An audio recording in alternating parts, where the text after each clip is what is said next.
ഈ വിഷയത്തിലെ പ്രധാന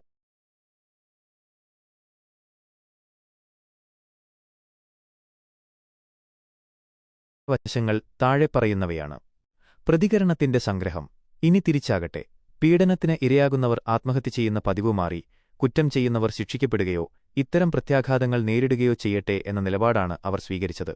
സ്ത്രീപക്ഷവാദം. ബസ്സുകളിലും പൊതുവിടങ്ങളിലും സ്ത്രീകൾ നേരിടുന്ന അതിക്രമങ്ങൾക്കെതിരെ പ്രതികരിക്കാൻ സ്ത്രീകൾ മടിക്കരുത് എന്നവർ ആഹ്വാനം ചെയ്യുന്നു.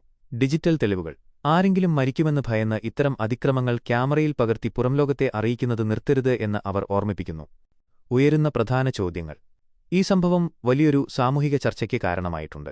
പ്രധാനമായും രണ്ട് പക്ഷങ്ങളാണ് ഇതിനുള്ളത്. ഒന്ന്, അനുകൂലിക്കുന്നവർ.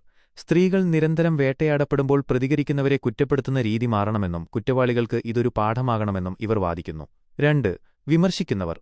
ഒരാളുടെ മരണം ആഘോഷിക്കപ്പെടേണ്ടതല്ലെന്നും കുറ്റം തെളിയുന്നതിനു മുൻപുള്ള സോഷ്യൽ മീഡിയ വിചാരണ, സോഷ്യൽ മീഡിയ ട്രയൽ ഒരാളെ ആത്മഹത്യയിലേക്ക് നയിക്കുന്നത് അപകടകരമാണെന്നും ഇവർ ചൂണ്ടിക്കാട്ടുന്നു.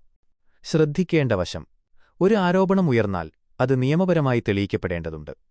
എന്നാൽ ഇത്തരം സംഭവങ്ങളിൽ സോഷ്യൽ മീഡിയ നൽകുന്ന അമിതമായ സമ്മർദ്ദം പലപ്പോഴും നിയമവാഴ്ചയ്ക്ക് മുൻപേ ഒരാളെ കുറ്റവാളിയായി മുദ്രകുത്തുന്നു എന്ന വിമർശനം ശക്തമാണ്.